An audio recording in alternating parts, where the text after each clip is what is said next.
তার শরণাগত হলে তিনি সব প্রকাশ করবেন। তাকে জয় করবো বললে সেদিন একটা কল্যাণে একটা ঘটনা পড়ছে। একজন কৈলাস যাচ্ছে, সে কৈলাসনাথকে স্মরণ করতে করতে নাম করতে করতে যাচ্ছে। মহা তুষারপাত হয়েছে, তুষারপাত হতে চতুর্দিকে রাস্তা দেখা যাচ্ছে। যেতে যেতে একটা জায়গায় আমরা পৌঁছে গেছি, ওটা ওদের হাতে সাথে একটা লাঠি থাকে, ঠেকে দিয়ে যাচ্ছে।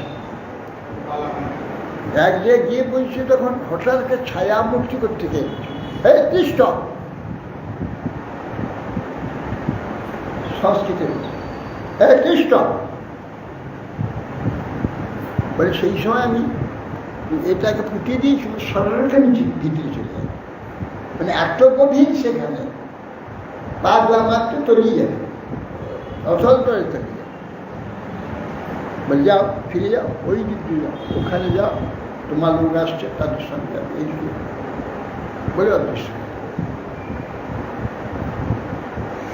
কিন্তু যারা ট্রেকিং করতে যায়, পাহাড়কে জয় করতে যায়, তারা অনেক সময় দেখা যায় ওই তুষার ঝরে পড়ে সব মরে যায়, সব মরে যায়। এইরকম কোথায় তলিয়ে যায়, কোথায় কেউ খুঁজে পাওয়া যায়। আমাদের একটা মেয়ে ছেলেকে সব দিতে লাগে, সে কোথায় হারিয়ে গেলে কেউ তাকে বাঙালি কিন্তু কই সেখানে কই ওই মহাপুরুষ বললো কৃষ্ণ বললাম, কোথাও কখনো বলে। কত এইরকম পর্বত আরোহী কত মরে গেছে, কোনো মহাপুরুষের কাউকে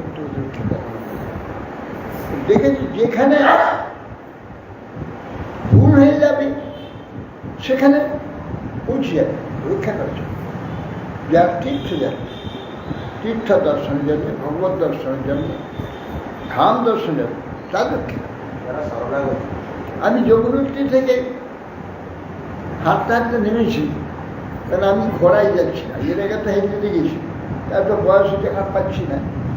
বলে গরিব বাবা, সে ঘোড়া একবারে সোজা হয়ে যাচ্ছে, বাবা ইয়ে পড়ে যাবো, ভীষণ অবস্থা হবে না, মেয়ে টানা টানা, আমি নিচে হেঁটে যাবো, এই বলে তাকে দাঁড় করে হেঁটে যাচ্ছে। আসার সময় হেঁটে আসবে, ওই গিয়ে গেছে, আর অন্যদিকে আমি চলে গেছি। সেদিকে জঙ্গল আর রাস্তা নেই, কোথায় যাবে রে? যা রাস্তা দেখা যাচ্ছে। হঠাৎ গুরুর কাছে জঙ্গল থেকে একটা বিরাট কুত্তা বেরিয়ে, ওটা গায়ে লম্বা ছিল, আসে আমার সামনে এসে ও হাঁটতে আরম্ভ করে।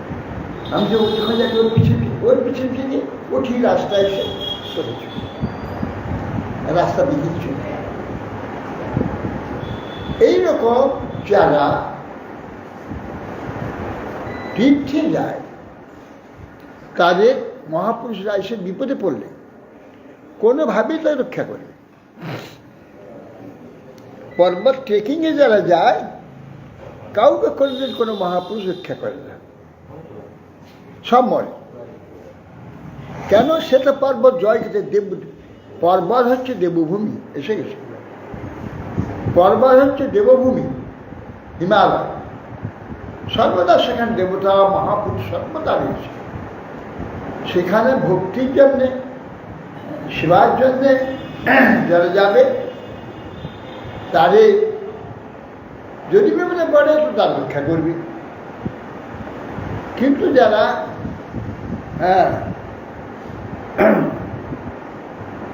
যারা নাকি তাকে জয় করতে যাবে, কি আছে,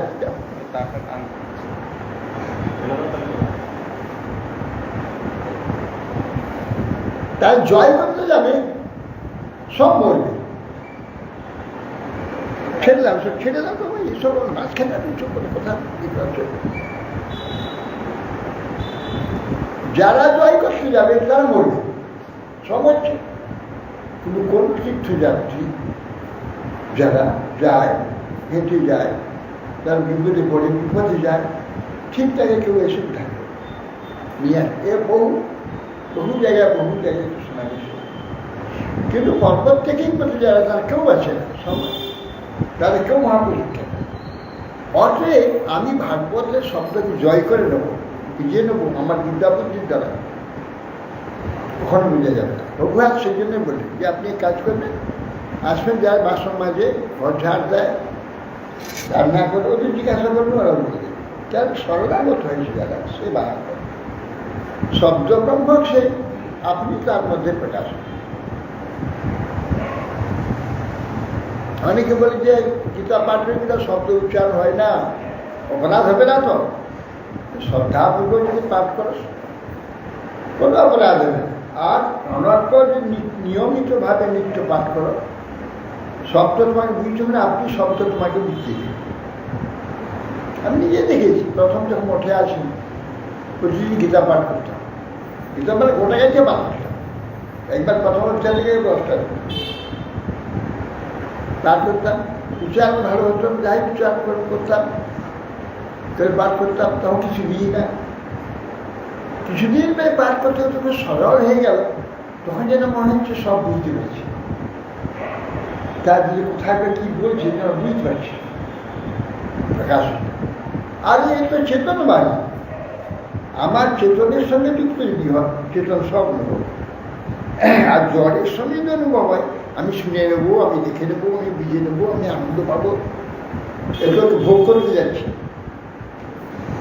ভগবানকে ভোগ করতে গেলে ভগবানকে ভোগ করা যায়, ভগবানের সেবা করলে ভগবানকে পাওয়া যায়। ভগবানকে ভোগ করবো এই ভাবনা যদি দেখা যাবে, ভগবানকে বুঝতে পারবে না। অতএব সেই জন্যে শাস্ত্রবাণী সাধু মুখে শুনতে হবে। সাধু মুখে শাস্ত্রবাণী শোনো, শুনে যাও, ও বাণী তোমাকে বোঝাবে। ও স্বয়ং হচ্ছে ভগবান, ও হৃদয়ে গিয়ে এর স্বরূপ আপনি প্রকাশ করেন। যদি বেলা বুঝে কেউ শুনিতে শুনিতে কবিরাজ কি অদ্ভুত চৈতন্য চরিত, কৃষ্ণে উপজীবে রতি বুঝিবে রসে, শুনিলেই বড় হয় হিত। না বুঝলে কি হবে, শুনে যাও। শুনতে শুনতে একদিন এই শব্দ ব্রহ্ম সমস্ত অনুভবে এর আশ্রয় নিলে এটা ক্রিয়া করে। সাঁওতালগুলো তারা আমাদের শাস্ত্র জানে, বেদ জানে, পুরাণ জানে, ইতিহাস জানে, সব জানে। তারা করে কি, একটা শব্দকে সিদ্ধ করে নিরন্তর এই শব্দ দিয়ে সব কাজ করতে হবে। এড়াং বেড়াং কেড়াং কেড়াং বেড়াং কেড়াং এড়াং বেড়াং এরকম করে একটা শব্দকে অভ্যাস করে দিয়েছে, সিদ্ধ করে দিয়েছে। সঙ্গে কাজ হচ্ছে, যে উদ্দেশ্যে স্বয়ং দেখা যাচ্ছে কাজ হচ্ছে। শব্দের আশ্রয় নিয়েছে। একদিন দেখলাম এতে দেখতে হবে মোবাইলে টকবক করে তেল ফুটছে, সাঁওতাল কি করছে না, ওই তার ফুলির মতো কি ফুলিয়ে দিচ্ছে, দিয়ে সেটা ফুটছে, তো হাত দিয়ে করে উল্টে দিচ্ছে। টকবক করে তেল ফুটছে, হাত দিয়ে উল্টে দিচ্ছে। কি করে? মন্ত্র। তাদের সেই মন্ত্রটাকে এমন শিখেছে, সেই মন্ত্র বলে সে ফুটা তেলে হাত ডুবিয়ে দিল, তা হাতে লাগছে না, মন্ত্র শুনতে। তো অতএব সেই জন্য শব্দ ব্রহ্মে ওরা হাত দিয়ে সব উঠায়, হাত দিয়ে সেঁকে আনে, আবার হাতে বাড়ি করছে, দিচ্ছে, দিয়ে ফুটছে, আবার হাতে উঠিয়ে দিচ্ছে।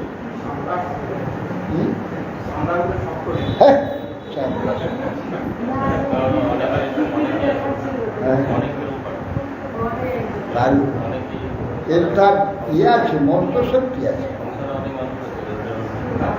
মন্ত্রশক্তি আছে।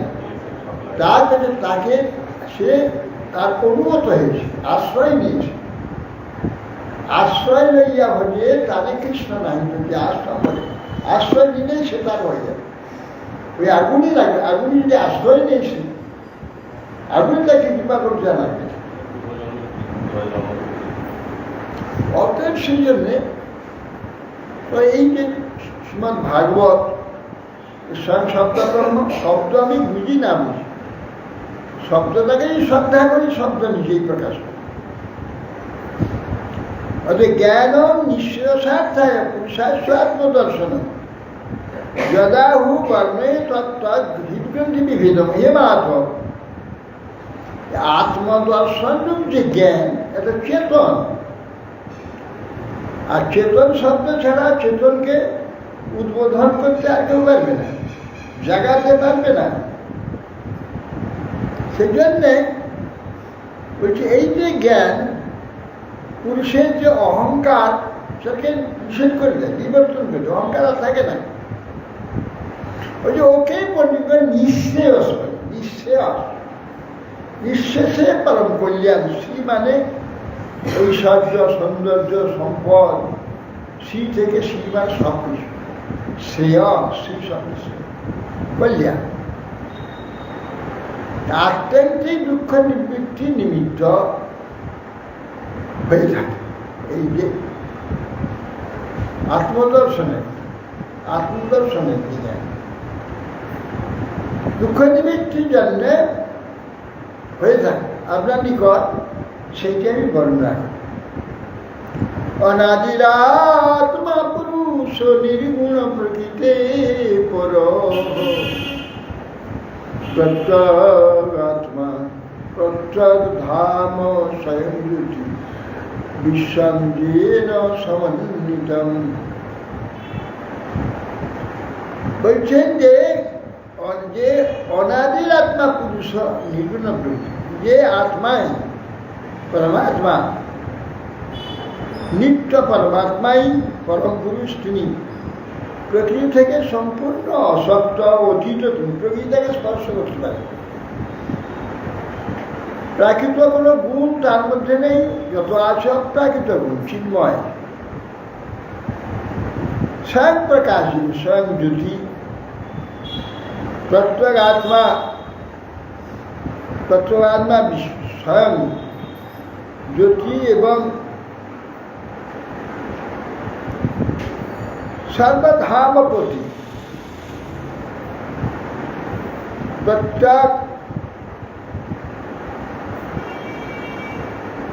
প্রত্যগাত্মা মানে স্ফূর্ত, প্রতি এক, প্রত্যক বিপরীত যে প্রকাশ।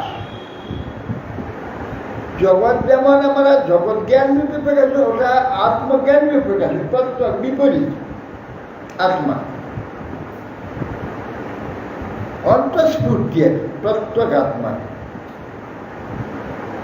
বাইরে আমাদের শুনে দেখে শুনে একটা মনে স্ফূর্তি হয়, জাগতিক শব্দ, জাগতিক শব্দ অর্থ মনে স্ফূর্তি, কিন্তু এ শব্দ অন্তরে স্ফূর্তি হবে, আত্মা। অতএব সেই জন্যে গুণশূন্য, গুণ প্রাকৃত গুণ রহিত, সর্বেন্দ্রিয়ের অগম্য যে গুণ, এই যে প্রত্যক ধামা, ধাম প্রকাশ, স্বয়ং প্রকাশ, প্রত্যক ধামা স্বয়ং প্রকাশ। আপনি প্রকাশ হবেন, আমি কিছু জ্ঞান দিয়ে, বুদ্ধি দিয়ে, চোখ দিয়ে, কান দিয়ে, হাত দিয়ে প্রকাশ করে নেব, সেরকম বস্তু। আর এগুলো দরকার হবে না, আপনি প্রকাশী। এই জন্যে সর্বেন্দ্রির অগম্য যে ঈশ্বর, সে কারণাধিশায়ী ধামপতি, কারণার অদ্ভুত সব প্রকাশ বস্তু, তার দ্বারা এই জগৎ প্রকাশিত হয়েছে তার দৃষ্টিতে। এষ প্রকৃতি সূক্ষ্ম দৈবিক গুণময়ী বিভু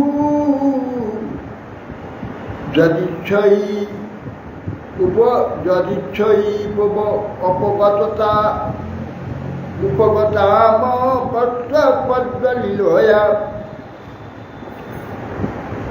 ऐसा श्री भगवान ऐसा प्रकृति सुखमा दैवी गुणमयी विभु এই ভগবান শ্রীহরি সেই অব্যক্ত যে সত্যরূপিণী অব্যক্ত গুণময়ী যে প্রকৃতি, এই লীলার জন্য গুণময়ী প্রকৃতির কাছাকাছি হয়েছেন ভগবান। যদিচ্ছয় উপগত তার অভ্যপদ্যত লীলয়া, যদিচ্ছয়া স্বেচ্ছায় ভগবান প্রকৃতির কাছাকাছি হয়েছে। যদিও জড়, ভগবান চেতন স্পর্শ করে না, জড় চেতনকে ছুঁতে পারবে না, চেতন জড়কে ছুঁতে না, কিন্তু চেতনের কাছাকাছি হবে। কাছাকাছি হইলেও ওতে ক্রিয়া আরম্ভ হয়ে যাবে। জানো, ওই চেতন থেকে জড় সৃষ্টি হয়েছে। জড় আলাদা কোথা থেকে আসেন? জড়টা এসেছে প্রকৃতি থেকে, ভগবান থেকে। প্রকৃতি যার থেকে সে সৃষ্টি হয়েছে, সে যদি কাছাকাছি হয় তাহলে ওর মধ্যে ক্রিয়া সৃষ্টি হয়, ক্রিয়া সৃষ্টি হয়। অর্থাৎ জল, অগ্নি থেকে জল সৃষ্টি হয়েছে। জল যদি আগুনের কাছাকাছি হয় কি হবে? কি আরম্ভ হয়ে যাবে, আগুন গরম হয়ে যাবে, ফুটতে আরম্ভ করে গ্যাস হয়ে যাবে, সে আবার আগুনে পরিণত। যার থেকে উৎপন্ন হয়েছে তার কাছাকাছি হলে সেখানে বিকাশ শুরু হয়ে যাবে। যেহেতু প্রকৃতি ভগবানের থেকে সৃষ্টি হয়েছে, ভগবান তার নিকটে এই তখন তাকিয়ে সৃষ্টি হয়ে যাবে, বিকাশ সৃষ্টি হয়ে যাবে। এই জন্যে তিনি তার সমীপবর্তী হলে তিনি যদি ইচ্ছা করে তাকে বহিরঙ্গ করে গ্রহণ করেছেন। বহিরঙ্গ, অন্তরঙ্গ নয়, বহিরঙ্গ। অর্থাৎ দূর থেকে তাকে দৃষ্টি দিলেন মায়া, আর জীবরূপ শক্তি তার মধ্যে ঢুকিয়ে দেন।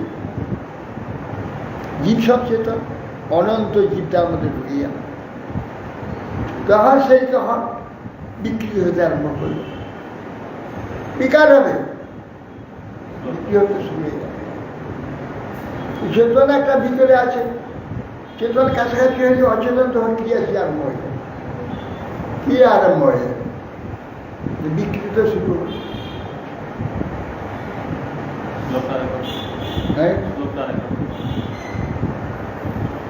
এসব প্রকৃতি সূক্ষ্ম, স্বয়েসব প্রকৃতি সূক্ষ্ম দৈবী গুণময়ী বিভু যদিচ্ছয় উপগত মধ্যপত্র লীলয়া।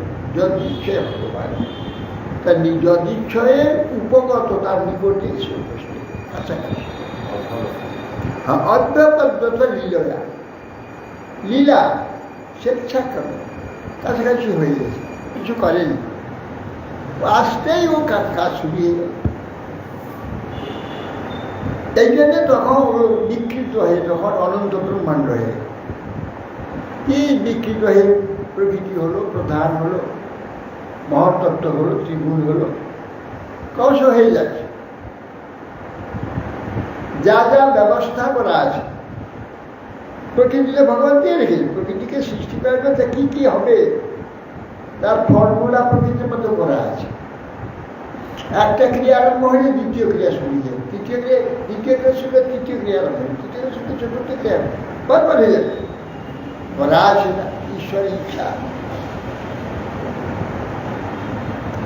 সেই জন্য বলছে বহিরঙ্গকে গ্রহণ করে থাকে দূর থেকে, যদিচ্ছায় উপগত তার অভ্যবদ্ধতা লীলা, সেখানে তাকে লীলাপূর্বক যদিচ্ছায় নিকটবর্তী হলে তাকে গ্রহণ করলেন। তখন ওই গুণ বৈচিত্র্য সৃজতি স্বরূপা প্রকৃতি প্রজা বিলক্ষ মুহে সহ্য স্বীয় জ্ঞান হইয়া। অতঃপর ওই প্রকৃতিকে নিজ সত্তার যে গুণ, সত্তর রজতম রূপত্রয়, তার অনুসরণে বিচিত্র ওই তিনটি গুণ, আর তিনটি গুণের বিরুদ্ধ করে রেখেছে।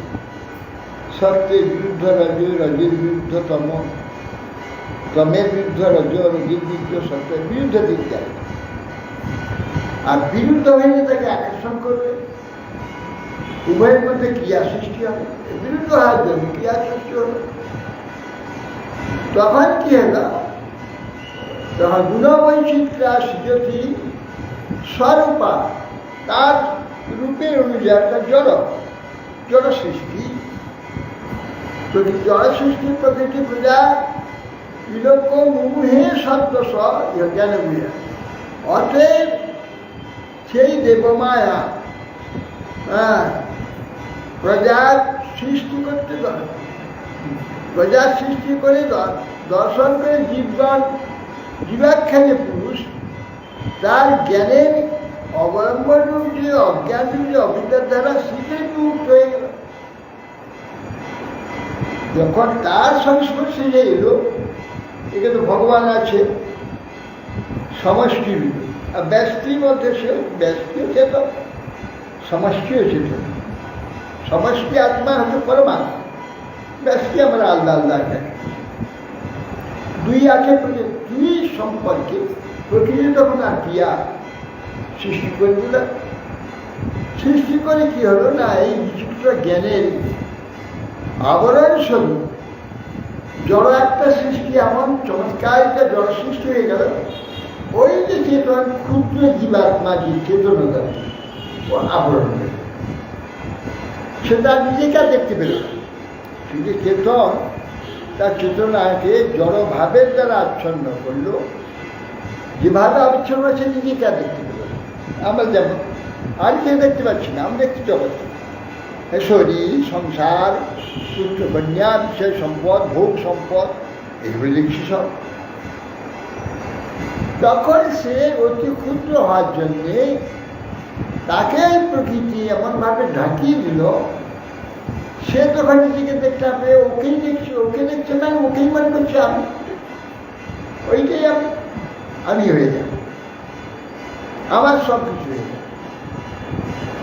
এইভাবে জীবকে ওই যে মায়া বিমোহিত করবে কিভাবে, এইভাবে ভগবান কাছাকাছি এলেন। আবার তার যে অনন্ত শক্তিকে ঢুকিয়ে দিলেন মধ্যে, তারাদের মধ্যে রয়েছে ভগবান আছে, আবার জীবাত্মা আছে। উভয় চৈতন্যের প্রভাবে এই জড়মায়া নানা বিকৃত হয়ে নানা বিচিত্র সৃষ্টি, যেমন সৃষ্টি প্রকরণ করা আছে, সেইভাবে সৃষ্টি হতে পারে। এবং পরাবিধানে কর্তৃত্বং প্রকৃতে পুমান কর্মসু ক্রিয়মানেষু গুণৈরাত্মনিমগ্নতে। এই প্রকারে প্রকৃতির যে অধ্যাস, মানে আভাস, আকর্ষণ, ওই যে জীব প্রকৃতির যে গুণজাতা কার্যগুলিকে নিজের কার্যগুলো মনে করে প্রকৃতি ক্রিয়মানের এই গুণেই কর্মেশ অহংকার বিমূঢ়াত্মা কর্তা অহমিতি বান্ধব। প্রকৃতির কার্যটাকে সে মনে করে আমি করছি, আমার কাজ, এই করে মোহিত হয়ে গেল। সেই কথা বলি, এই উভয় পরমাত্মা সমষ্টি আর ব্যষ্টি চৈতন্য, ওই দুই উপস্থিত হওয়ার জন্য প্রকৃতির যে জড়কার্যটা সংস্কার হয়ে উচ্চারণ করল, বিচিত্র রূপে সৃষ্টি একবারে এই চিত্রকে আচ্ছন্ন করে ফেলে। এ বলে এগুলো আমার কাজ, নিজের কাজ, আর এইগুলোতে আমি সুখ পাচ্ছি, এই ভেবে সেই কাজে মোহিত হয়ে কার্য সমূহ নিজের কর্তৃত্ব অভিমান আরোপ করলেন যে আমি কর্তা, আমি করছে, কিন্তু প্রকৃতি বোঝে না। প্রকৃতি ক্রিয়মান গুণই কর্মনি সত্য, গুণ এবং কর্ম প্রকৃতির দ্বারা নিয়ন্ত্রিত। প্রকৃতি করছে এটা, আমি করছি না। কিন্তু যেহেতু প্রকৃতির যে শরীরটাকে আমি মনে করে নিয়েছি, আমার শরীরে ক্রিয়াটাকে বলছি আমি করছি, দেখছি তো আমি। তুমি বলে আমি দেখছি না, খেয়ে দেখছি, শরীর দেখছি, ওটা বলবে না আমি দেখছি। এই জন্য আমি দেখছি, দেখছি, অনুভব করছি, শুনছি, অনুভব করছি। ফায়দা কিভাবে মোহিত হয়েছে, দেখছে কিন্তু চোখ, মনন করছে মন, বিচার করছে বুদ্ধি, আত্মা বলছে আমি দেখছি, আমি মনন করছি, আমি বিচার করছি, সে বুঝছে না। অথচ সে মোহিত, যেন একেবারে অপমোহিত। সে আর বাবাজি মহারাজকে, বাবাজি মহারাজ ও যা বলছে বলছে, ও নেচে একবার স্থির হয়ে পড়ছে, আমি জানি আপনার গায়ে তো আসছে না, আমি চুপ করে থাকবো, সহ্য করে যাই। ওইখানে গায়ে ফসকা পড়ছে, তীর বিদ্ধ হচ্ছে, রক্ত বেরোচ্ছে, কিছুটা নেই, কেন সহ্য করে যায় না? সহ্য করে যায়। এইসব বিভাগ কিচ্ছু নেই, সহ্য করতে পারছে। একটা কথা যেন মনে হচ্ছে সুর বিদ্ধ হচ্ছে, সুর বিদ্ধ হচ্ছে, কিছু নেই, ছেড়ে দিয়ে কিছু নেই, গ্রহণ না করলে কিছু। এই গ্রহণ করে তো আগুন হয়ে যাবে। আরে আমাকে এইরকম বললো, আমাকে এইরকম অপমান করলো, আরম্ভ হয়ে গেল। সেই জন্য বলছি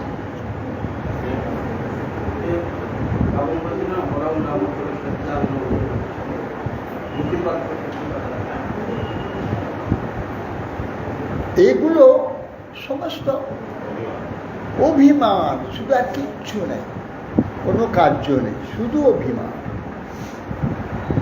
আর অভিমানটুকু ছেড়ে দিলে কিচ্ছু তার নেই, সে বা নিশ্চিন্ত হয়ে চুপচাপ, কোনো কষ্ট।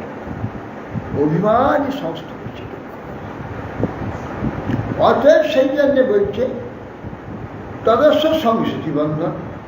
আবার পারতন্ত্র অপরে অধীন হয়ে যাচ্ছে, দাস হয়ে যাচ্ছে, চাকর হয়ে যাচ্ছে। চাকর অভ্যাস, চাকর হব, স্বতন্ত্রতা চাকরের অভ্যাস কি?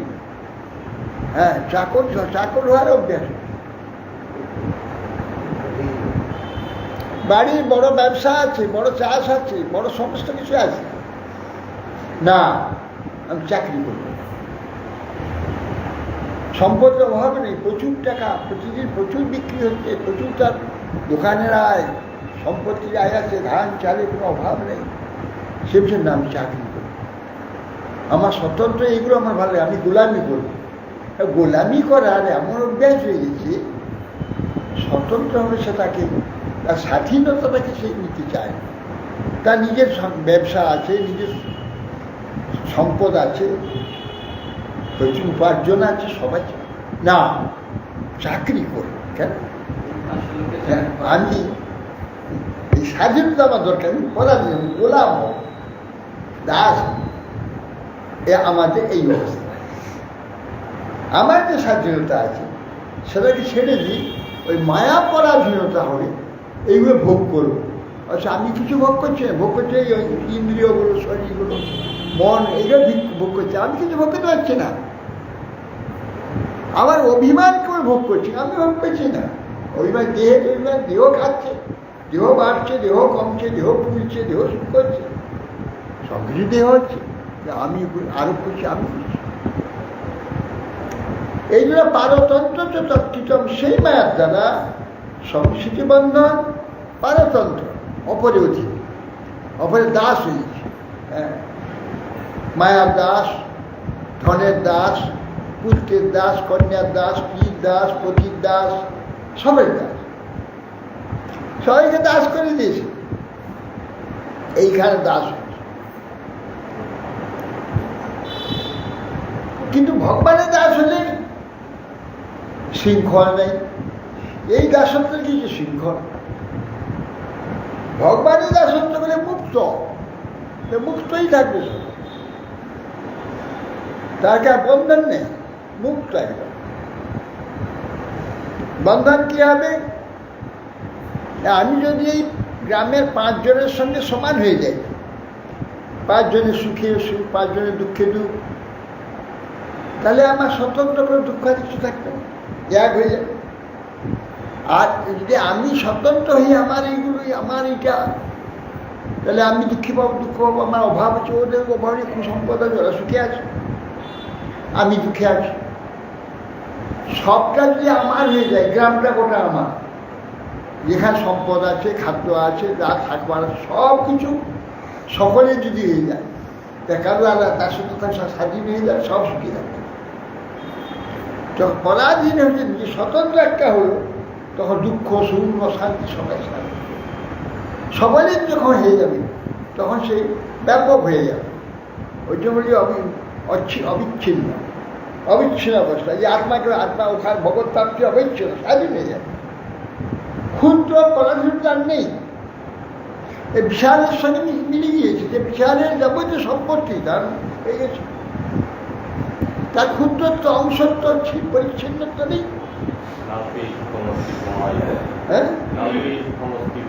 হ্যাঁ, নাল্পে সুখমস্তি ভূমাইব সুখম, অল্পে কোনো সুখ নেই। ভূমা মানে বিশাল উদাস। এই জন্যে বলছে যে সেই তত্ত্বিত ভবত্ব অকর্তৃশ্বস্ত সাক্ষিণ বিচার। এই জন্যে এইরূপ যে কর্তৃত্ব অভিমানে ভগবত জন্ম মৃত্যু প্রকার সংসার, তার থেকে বন্ধন এবং বন্ধন থেকে আবার ভোগ বিষয়ে পরাধীনতা উপস্থিত। এই ভোগে লাভের জন্য পরাধীন হতে হবে। চোখের ভোগ, কানের ভোগ, এই সমস্ত নানা ভোগ চাই। নানা ভোগের জন্য নানা লোকের দাস হয়ে যাবে, নানা অধীন হতে হচ্ছে। ওতে আমার ভোগ বিষয়ে পরাধীনতা এসে আমাকে বন্দী করে। ভোগ প্রবৃত্তি থাকলে পরাধীনতা, ভোগ ত্যাগ করলে স্বাধীনতা। কারোর খোসামত প্রয়োজন নেই, প্রয়োজন না থাকলে খোসামত কিছু, প্রয়োজন নেই যে খোসামত। তুমি আমাকে করবো, তুমি আমাকে করো, তুমি আমার অমুক গো তমুক গো, কেন প্রয়োজন আছে? হরিদাসকে বলছে গায়ে হরিদাস, আকবর বাদশাহ এসে বলছে পা মেলিয়ে ঘরে বাইরে পাটা বেরিয়ে আসে, কুটিতে ছোট্ট কুটিতে শুয়ে পড়ছিল মায়ের, পাটা বাইরে বেরিয়ে আসে। আকবর বাদশাহ, ভারতের বাদশাহ সম্রাট, সে দাঁড়িয়ে আছে, পাটা তাকিয়ে দেখছে। আরে পায়রা উঠে কব, পাটা তুলতে তুমি কবে ভুলে গেলে? তখন হাত উঠে গেছে। তখন আকবর তো বুদ্ধিমান ছিল, ঠিক তুমি সম্রাট তো আমার কাছে না, সম্রাট যারা তোমার কাছে কিছু চায়, তোমার অধিকার সম্রাট। আমি তো তোমার হাত, জগৎ থেকে হাত যখন তুলে নিয়েছি, কাউকে সম্মান করতে হবে কেন? তার খোসামত করতে হবে কেন? আমার দরকার সেই জন্য তাকে তোমার কাছে আমার দরকার। আমি হাত তুলে নিয়েছি, পা তুলতেও বলেছি। তো বলছে প্যারা উঠে কব, পাটা তুলতে হবে। একটা ভদ্রলোক দাঁড়িয়েছে সামনে, পাটা গুটিয়ে নিতে হবে। একটা কবে থেকে তুমি ভুলে যাবে, জিজ্ঞাসা হচ্ছে সব হাত উঠে যাও। যখন জগৎ থেকে হাত তুলে দিয়েছি, তো পা তুলেও ভুলে গেছি। কাউকে খোসামত করতে হবে, সম্মান করতে হবে, এটা আমার নাই, এটা ভুলে গেছি, আর দরকার নেই। কাউকে অপমানও করি না, কাউকে সম্মান, মান অপমান সম্মানে আমার কাছে নেই। তাদেরই কাছে আছে যারা নাকি এই সমস্ত চায়, জগতের লোকেরা চায়, তাকে সম্মান করবে, তার খোসামত করবে, তার গালাগাল শুনবে, তার অপমান নেবে। এই জন্য কর্মচারী যেমন মালিক নানা উৎপাদ করে, নানা অপমান করে, নানা গালগাল দেয়, শুনতে হয় সব।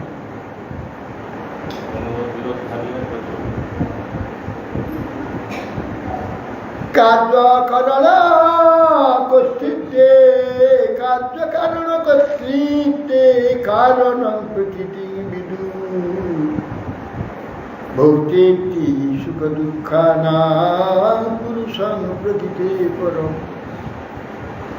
দেবাদ কার্য এবং কারণ কর্তৃত্বে, কার প্রকৃতি হচ্ছে কার প্রকৃতির কর্তৃত্বে। এখানে কার্য হচ্ছে, কারণ হচ্ছে।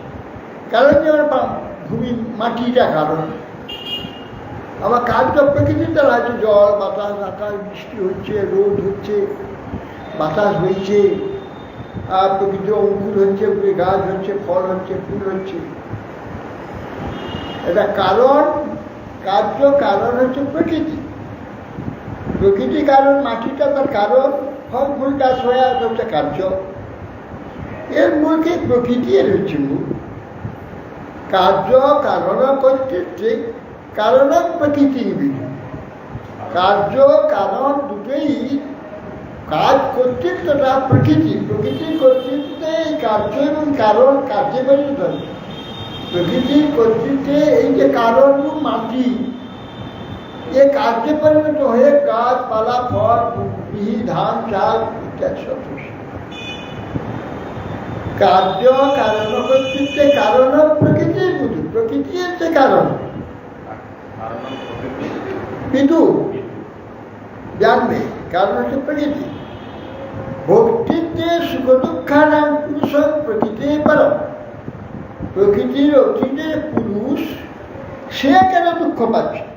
তার কারণ আলাদা, কার্য আলাদা, কর্তৃত্ব আলাদা। জীবের সঙ্গে সম্বন্ধ নেই। কার্য হচ্ছে, কারণ হচ্ছে প্রকৃতি, কার্য প্রকৃতি, আর প্রকৃতি তাকে করাচ্ছে। জীবাত্মা কিছু নেই। জীবাত্মা দুঃখ হচ্ছে কেন? দুঃখ হচ্ছে, শোক হচ্ছে, যন্ত্রণা হচ্ছে, জন্ম হচ্ছে, মৃত্যু হচ্ছে, কত কি কারণ হচ্ছে। কেন হচ্ছে? ভক্তিতে, ভক্তিতে সুখ দুঃখ। এই যে সুখ, এই যে দুঃখ, সেজন্য ভোগটা হলো, ভোগ করতে গিয়ে সুখ হচ্ছে আর দুঃখ হচ্ছে। এই সুখ দুঃখটা ভক্তিত্বের কারণ। ওই যে ভক্তিত্ব ছেড়ে দেয়, সুখ নাই আর দুঃখ নেই।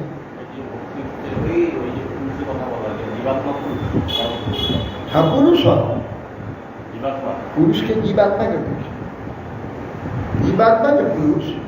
ভক্তিত্বে সুখ দুঃখানা পুরুষ প্রকৃতির পর, প্রকৃতির অতীত হয়েও এই পুরুষ ভক্তিত্ব হয় জন্যই সুখ দুঃখটা পাচ্ছে। না, ওর সুখ দুঃখ কিছু নেই, সম্পূর্ণ একটা অভিমান, ভ্রম। আমার দুঃখ হচ্ছে, আমার শোক হচ্ছে, আমার অপমান হচ্ছে, আমার সম্মান হচ্ছে। শ্রী দেবহূতির বাচ প্রকৃতে পুরুষাপি লক্ষণং পুরুষোত্তম দুহি কারণয়োরস্য সদস্য যদাত্মক। তখন দেবহূতি হে পুরুষোত্তম, ভগবান হে পুরুষোত্তম, প্রকৃতি পুরুষের, প্রকৃতি এবং পুরুষ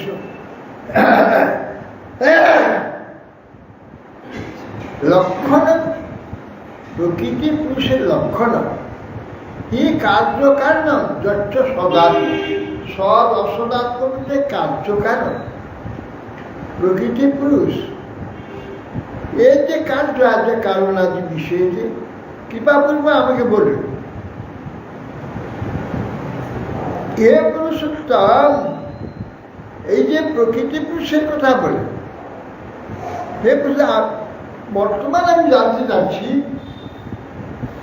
বিশেষ করে স্থূল সূক্ষ্ম কার্য যার থেকে সম্পাদিত হচ্ছে প্রকৃতি থেকে, সেই প্রকৃতি স্থূল সূক্ষ্ম যা কিছু কাজ হচ্ছে প্রকৃতি থেকে হচ্ছে। কাজ হচ্ছে পুরুষের, যে অভিমানী পুরুষ, আমি এর মালিক, আমি এর ভোক্তা, আমার সব কিছু। এই যে অভিমানী পুরুষটা, সেই যে পুরুষ, আর এই প্রকৃতি এবং পুরুষ, এই যে বিশ্বের স্থূল সূক্ষ্ম প্রকৃতির যে কার্য হচ্ছে, এই সুখ দুঃখ সম্পাদিত, সেই প্রকৃত পুরুষের লক্ষণ কি তা আমাকে দয়া করে বলুন। ভালো করে দুটো আলাদা দেখতে হবে, পুরুষটি কিরকম, প্রকৃতিটা কিরকম, জেনে তাহলে এর থেকে পুরুষ যে আত্মা আমি আলাদা হতে পারবো, এটা হতে পারবো। শ্রী ভগবান বাস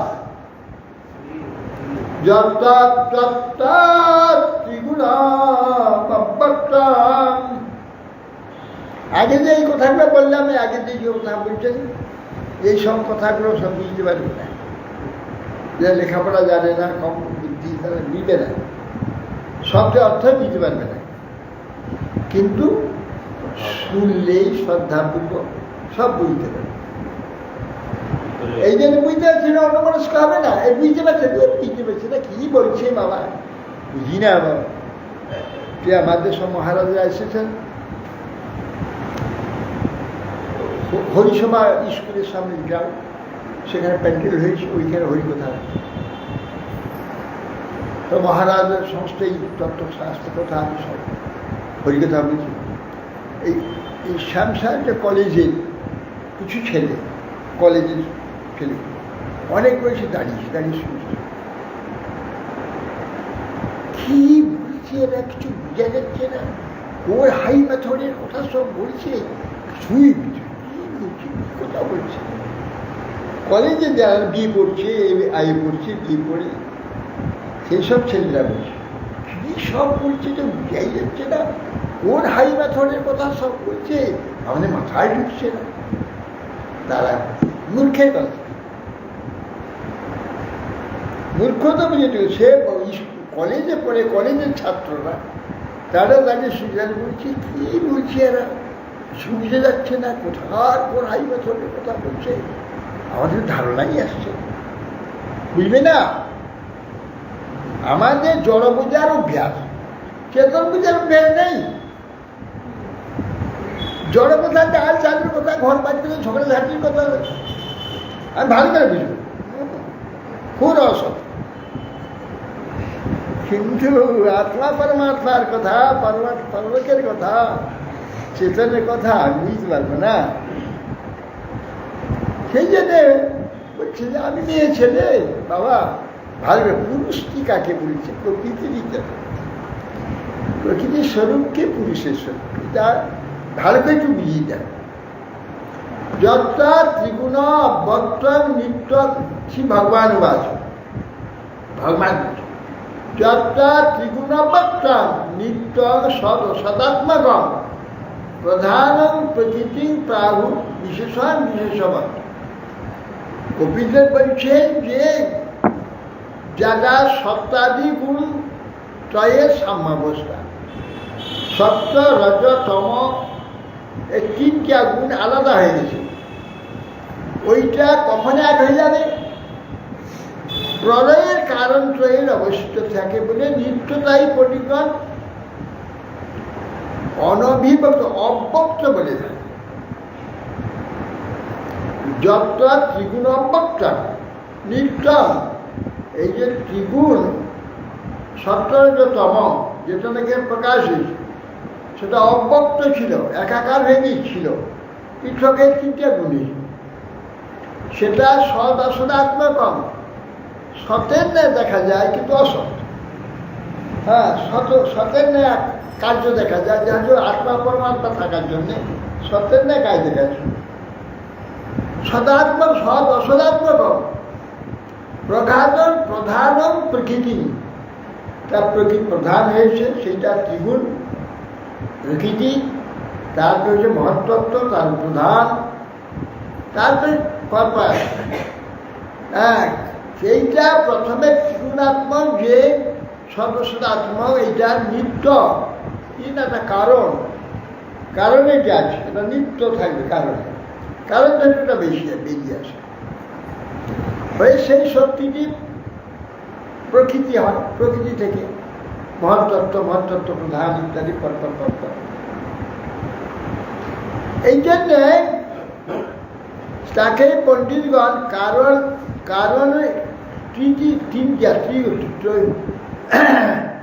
সত্যযত তিনটি গ্রহের সম্ভাবনা। এই যে কারণ সম্বন্ধ, কারণ শব্দটা কি? তিনটি গুণ যেটা নাকি বিশ্ব সৃষ্টি হবে, যার দ্বারা যে বিশ্ব সৃষ্টি গুণ, যেটা ত্রিগুণের একাকার অবস্থার নাম কারণ।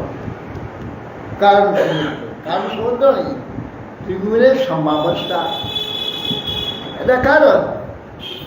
এটা নিত্য পণ্ডিতগণকে অব্যক্ত করে।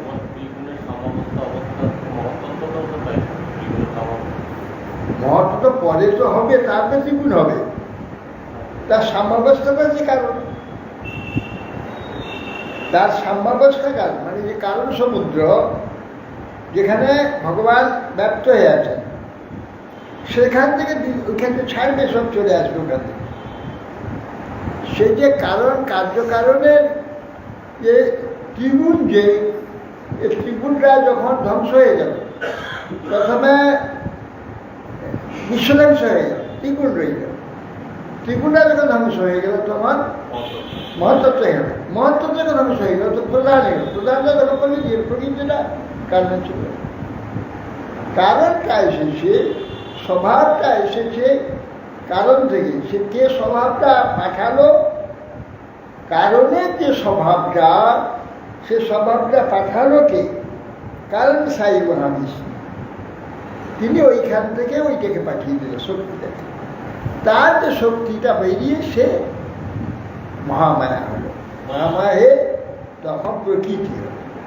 মহামায়া তার শক্তি ওখানে আলাদা হলো কারণ সমুদ্র আলাদা হয়ে সে তখন এসে মায়া প্রকৃতি দিল।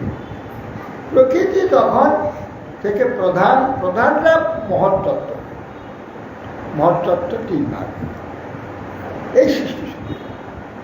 এই জন্য বলছে কার্যা কারণত্রয়। এই যে তিনটি কারণ, সত্য রজতমতা সাম্যাবস্থা হচ্ছে কারণ।